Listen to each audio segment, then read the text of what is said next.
Yo, yo, yo, what's up? Chris up, Sims man? here. It's Chris Sims Unbuttoned, and I got my man Patrick Mahomes. Thanks so much, man. I really appreciate you doing this with me, man. No, I appreciate you having me, man. I appreciate you having me. You supported me from the beginning, so I appreciate you having my back all the way through. I appreciate that. I'm glad you remember that. Yeah, I so know. for sure. Yeah, me having your back made my career actually jump off to a degree. So I do appreciate that about you and playing awesome to prove me right. You know what's crazy is I remember you and I think it was Lefko at the time. Y'all had made a video about me, Right. kind of when I was still in that second round projected. Right. And you're kind of one of the first people to like see, hey, this guy can throw the football a little bit. And so I appreciate that. And we jumped up the draft board, and now we're here. Hey, we're here. You're here, all right, that's for sure, definitely. All right, so I want to have some fun with you here a little bit, if you don't mind. One, I want to have a catch with you, because that's like a dream come true for me, all right? Two, like, if you don't mind, I want to go through, like, early years of Mahomes, okay? 10-year-old Mahomes. What sport were you going to be a professional in? I was baseball all day. If it wasn't baseball, it was basketball. It's a funny story. I actually tried out for the Pop Warner football team. Right. And they moved me to Come on, let's walk a little bit. They moved me to linebacker. And I got juked on the first padded practice, and I quit the next day. So I never was a football guy until high school. Actually, I remember the guys that I played that I quit. Right. I beat them in high school, and they were talking smack. So Right. I got the last You got word. the revenge. Yes. Right, right. All right, so when does it switch? Like when did it switch to go, wait, football's the sport? It's that Texas high school football. I had the opportunity to play safety on varsity my sophomore year, and then in the junior year, I was deciding if I wanted to even play football or not. Right. My mom told me you're going to regret it if you don't play, and so I went out there, competed for the starting job with my best friend for the first 4 games, and ended up taking over the starting job and fell in love with it that day. Wow, I did not know that aspect of it. All right, I want to go back to when you're 10, just real quick on this too. Give me your favorite baseball player at that time. Yeah, I was Alex Rodriguez. Rodriguez? My dad played on the Rangers when he was there. Right. And I was a shortstop. I was taller. I like to go across the middle, do the spin, the throw, and everything like that. Right. I was a little hurt when he went to the Yankees, moved him to third base. I'm a Yankee fan. Let it go. Yeah, well, I'll take it. but at the same time, I loved watching him play, and I actually got to see him when I was young, and I got to see him again recently, and it was cool to kind of catch up with him. So, basketball player, who was your favorite one at that time? So at that time, I was a Carmelo Anthony fan. Oh, dude. So wow, I was like going the other way. You had LeBron, everybody was LeBron fans. Right. I love LeBron, but at the same time, I wanted to kind of have that guy, and it was Denver Nuggets, him shooting the Melo, the three, hitting the 3 sign on the side of the head, then goes to the Knicks. And so I was a big Carmelo fan growing up. Gotcha. All right, and then football at that time, who was your favorite quarterback? Brett Favre. Brett Favre. My dad was a Favre fan. I think he had him like every year in fantasy football, and so I was a big Brett Favre fan. And then as I got older, I became Aaron Rodgers fan. Aaron Rodgers fan. Yeah, all right. So now high school, like going back to that, the fact that you had to compete with somebody is still blowing my mind out here. But when did you realize, like, wait, my arm is special? Like, when did you go, wait, my arm's next level here? So I realized I always had a strong arm because of baseball. Yeah. I remember when I was young, like playing t-ball, they'd tell me I would have to roll at the first base because I would throw it too hard. And so I played up, obviously, but still, even with the kids up, I was still having to like skip it across the diamond, and my dad used to get all mad about it. When I got in high school, I think when I realized I was really good at football was that junior year. I kind of was still playing, just freelancing, playing it like a baseball player would. And I ended up going out, and we beat a lot of our rivals and made a little run in the playoffs. I was like, I can do this football thing. So junior year, that's when it kind of started to take off, and then that's how you ended up at Texas Tech, because I'm a Longhorn. I don't know if I like you all that much. No, there. I visited Texas. You did? That's when I was still playing safety. They looked at me as safety, and I was like, man, I'm not a great tackler, so that's not gonna be the way I go. But I actually was really got a lot of interest from A&M, right? Because Kingsbury was the offensive coordinator there, and I went to a junior day where everyone had offers. Miles Garrett was there, all the main guys, and Kingsbury got hired by Texas Tech the day before. And I didn't get the offer. On the way home, he called me from Texas Tech and made my first official offer. Wow, so they were the ones that really pursued you, and that's why you ended up at Texas Tech. They kind of believed in you as the quarterback guy. 100% in that, and they said I could play baseball too. Okay. Kingsbury was like, hey, Gotcha. I'm going to let you be you. You can go play baseball, but at the same time, you can play this quarterback position. Okay, all right. So did you ever worry at Texas Tech about, like, trick shot? Oh, it's all about throwing. He's not really learning quarterback. Did you ever worry about that? I didn't. I came from an offense like that in high school. Right. And then seeing Kingsbury and what he did with Johnny and how special that was and him winning the Heisman, I knew that I fit that style. I could kind of freelance and maybe not run like Johnny could run, but I could throw the football around and do that stuff. And so having that with Case Keenum as well, I just like the way he worked with quarterbacks. So now I want to go back to getting the NFL life here a little bit, if you don't mind. First off, I like to do this with everybody. I want to see your hands. You got small hands. They're not that small, though. They're not. I got really thick palm. Thick palm. And a wide hand. Yes. You really do. I see it. So wait, show me your grip, too. So I don't like showing my grip because it's so bad. Well, it's 1 and 3, right? No, so this is what I do right here. I don't even know how I started grabbing it like this. And what I've been told my whole life is I hold the ball way too tight. And so I like to grab the entire football and get it. And it's nothing like anyone I've ever seen because I'm like all like to the side of the football, but it works for me. It does work. It's working for you for sure. You hold the ball because that's better that way. Here, let's have a catch. I mean, I'm about to have a catch with Patrick Mahomes here, so this is going to be awesome. Seriously, this is a dream come true of mine. We want to make sure you stay ready for football night in America, Thursday night football. All right, so the gripping of the football is really interesting. Yeah. You're very unique. It's becoming more of a thing where the quarterbacks are gripping the top part of the ball more. Which I find interesting. And do you feel like that helps you be a baseball player a little bit? I think it helps me, like you're saying, like it helps me when I get on the side of the football. Right. I don't have to worry about being perfectly on top of it. I really have the football in my hand.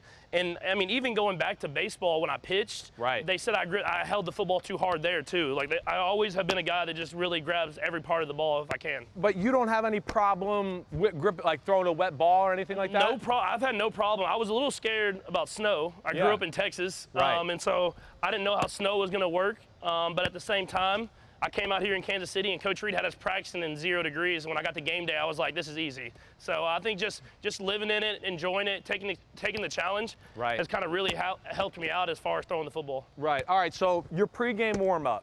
I say all the time to everybody, I'm like, it's Ken Griffey Jr. watching batting practice. It's Steph Curry shooting threes, right? You got to see Mahomes warm up. Tell us about it. You're making all these crazy throws, doing all this. I know you're not just showing off. Like, what's the purpose behind it? Yeah, I've been a guy that I've always believed if I'm going to do it in the game, I have to practice it. And I learned that from Kingsbury in college and then Coach Reed and letting me go that first year on scout team. And so I knew when I got in the pregame, I was like, I'm not going to just sit here and warm my arm up. Let's get into these angles. Let's throw it from the sidearms and see if how I'm feeling that day.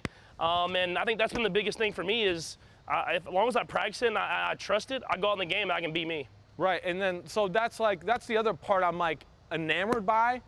Most coaches in football are like, don't do this, don't do that, right? When did you start to go next level with all that? Was it that rookie year where you didn't play at all? Yeah, it was. So I think it was my last year in college. I played quarterback, and there was a guy named Nick Shimonik who actually bounced around the league just a little bit there. He's a guy. He's a trainer now, and he could do the sidearm stuff too.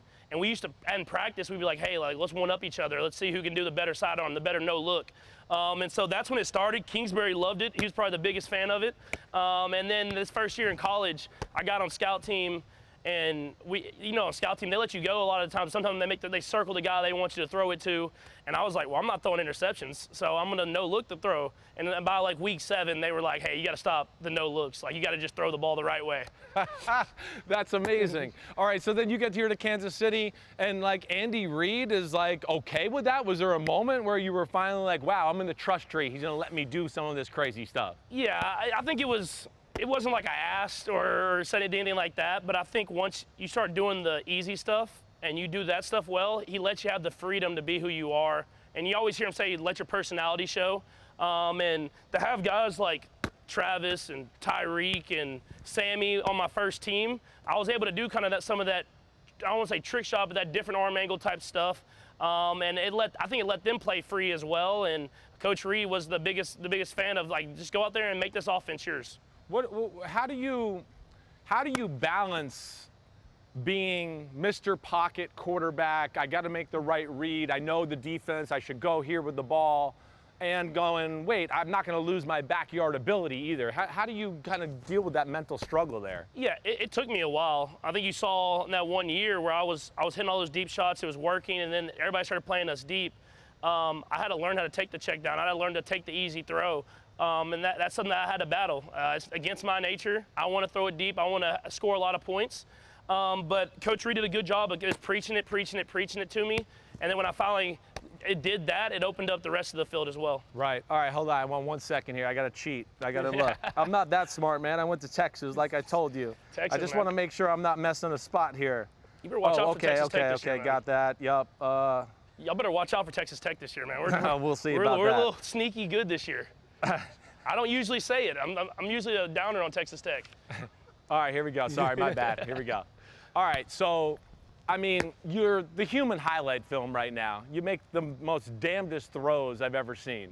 Right? I don't know if you ever see me in Football Night in America. I'm always like, oh my gosh, it's Kareem Abdul-Jabbar throwing a jump hook across. I mean, I'm always laughing at you and your throws in amazement, right? Do you take pride in doing that? Do you like that aspect of your game? I like to see it after. I've always believed that I'm a competitor at the end of the day. Like, I play the quarterback position and I'm a quarterback, but I'm just trying to find a way to win the game. And I think that's what you see all the great quarterbacks. And so you see throws like the Denver one last year when I'm running and I'm like panicking and I kind of just hook it over to Jet McKinnon. That's not something that's planned. That's not even something that I've really practiced. It just kind of happens.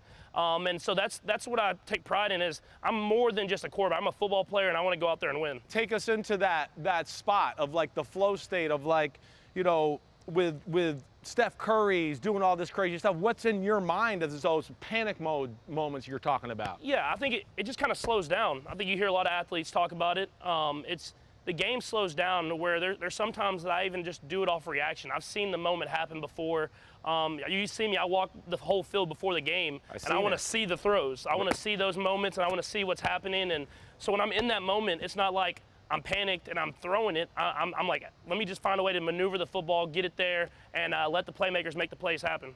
So, like, mechanically better, playmaking at an all-time high, right? There's 2021.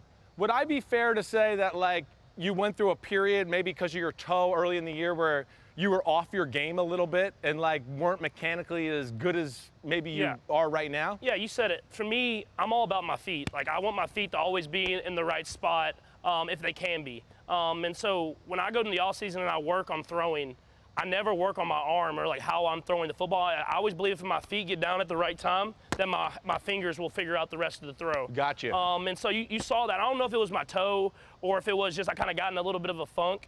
But it was something where my feet were off. I was overstriding. I was getting long.